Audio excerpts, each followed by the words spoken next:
توبہ اور معافی کا اعلان کرتا ہوں۔ بنوں میں پولیس اور ضلعی انتظامیہ کی موجودگی میں پوسٹ گریجویٹ کالج بنوں کے بایولوجی کے اسسٹنٹ پروفیسر شیر علی کی طرف سے بیان حلفی پر عوامی طور پر معافی مانگنے کے واقعے نے پختونخوا میں بڑھتی ہوئی شدت پسندی، آزادی اظہار رائے پر قدغن کے ساتھ ساتھ سائنسی اور عقلی افکار کو رد کرنے کے پروان چڑھتے ماحول کی کلی کھول کر رکھ دی۔ بیان حلفی کا پس منظر کیا ہے؟ بنوں کے علاقے ڈومیل سے تعلق رکھنے والے اسسٹنٹ پروفیسر شیر علی نے پشاور یونیورسٹی سے بایولوجی میں ماسٹر اور پھر اسلام آباد سے ایم فل کیا۔ وہ گزشتہ 15 سال سے درس و تدریس کے شعبے سے وابستہ ہیں۔ بایولوجی کی کلاس میں ڈارون کا نظریہ ارتقاء اور پھر ساتھ ہی جینڈر اور جنس پر بحث مباحثہ معمول کی بات ہوتی ہے، اور مثالوں سے اس پر بات کرنا اسسٹنٹ پروفیسر شیر علی کا بھی معمول تھا۔ وہ خود ارتقاء کی تھیوری پر یقین رکھتے تھے اور اسی سے جڑی کئی مثالوں کے ذریعے طلباء کو معاشرتی مسائل پر بھی لیکچر دیتے تھے۔ ہر باشعور انسان کی طرح شیر علی بھی عورت کو کم عقل سمجھنے اور اسے مردوں سے کم تر ثابت کر کے صرف گھر کی چار دیواری کے اندر تک محدود کرنے کے خلاف تھے، اور اس پر تواتر سے بات بھی کرتے تھے۔ ہوا کچھ یوں کہ 2 ماہ قبل ڈومیل کی خواتین کو بے نظیر انکم سپورٹ پروگرام کے تحت ملنے والی امداد کے حصول کے لیے BISP کے دفتر جانا پڑتا تھا، جس پر علاقے کے عمائدین اور علماء نے پابندی لگا دی۔ معاشرتی مسائل کے خلاف آواز اٹھانے والے کچھ ہم خیال افراد نے اس پابندی کے خلاف علاقے میں ایک سیمینار کا انعقاد کیا تاکہ لوگوں کو خواتین کے خلاف ہونے والی اس ناانصافی کے بارے میں آگاہی دی جا سکے۔ انہی افراد میں اسسٹنٹ پروفیسر شیر علی بھی شامل تھے۔ سیمینار کے مقررین میں اسسٹنٹ پروفیسر شیر علی نے خواتین کے حقوق، ان سے وابستہ کیے گئے بے بنیاد دقیانوسی تصورات پر بات کرتے ہوئے کہا، برقع یا عبایا نہ تو پختون روایات کا حصہ ہے اور نہ ہی اسلام میں اس کا کوئی ذکر ہے۔ انہوں نے اپنی تقریر میں ترکیہ اور ملیشیا کی مثال دیتے ہوئے کہا کہ کیا ہم ان سے بڑے مسلمان ہیں؟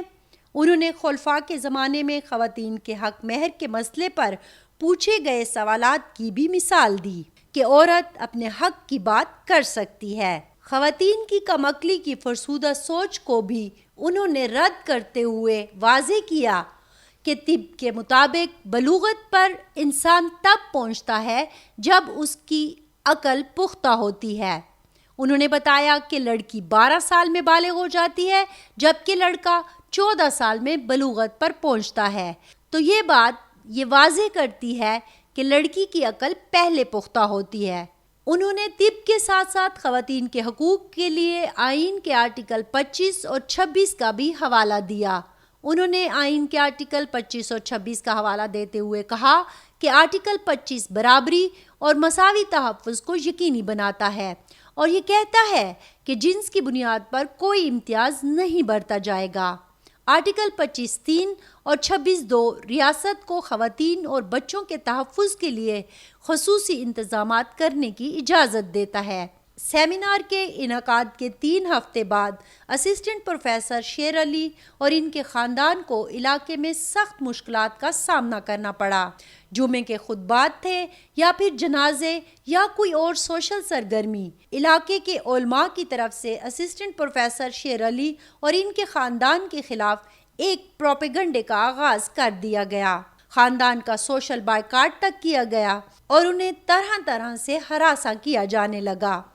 حالات جب انتہائی کشیدہ ہوئے تو کچھ علاقہ مائدین اور ضلعی ایڈمنسٹریشن نے درمیان میں آ کر اسسٹنٹ پروفیسر شیر علی کو معاملہ ختم کرنے کے لیے مجبور کیا، اور یوں گزشتہ روز 60 سے زائد علماء اور علاقہ مائدین اور ضلعی انتظامیہ کی موجودگی میں اسسٹنٹ پروفیسر شیر علی نے ایک بیان حلفی پر دستخط کر کے علماء سے اپنے نظریات پر باقاعدہ معافی مانگ لی۔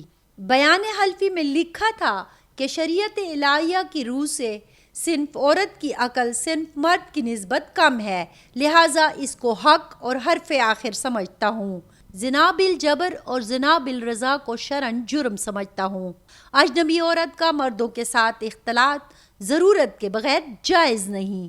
شریعت الہیہ کے خلاف جتنے بھی سائنسی اور عقلی افکار اور نظریات ہیں ان تمام کو باطل سمجھتا ہوں، مثلا ڈارون کا نظریہ ارتقاء۔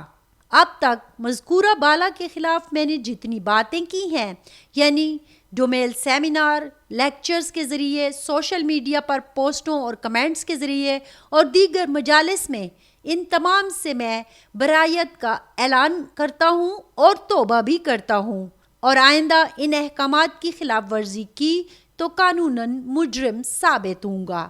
بنوں کے رہائشیوں نے یہ بھی بتایا کہ 19 مئی 2022 کو اسسٹنٹ پروفیسر شیر علی ایک بم دھماکے کا بھی شکار ہو چکے ہیں۔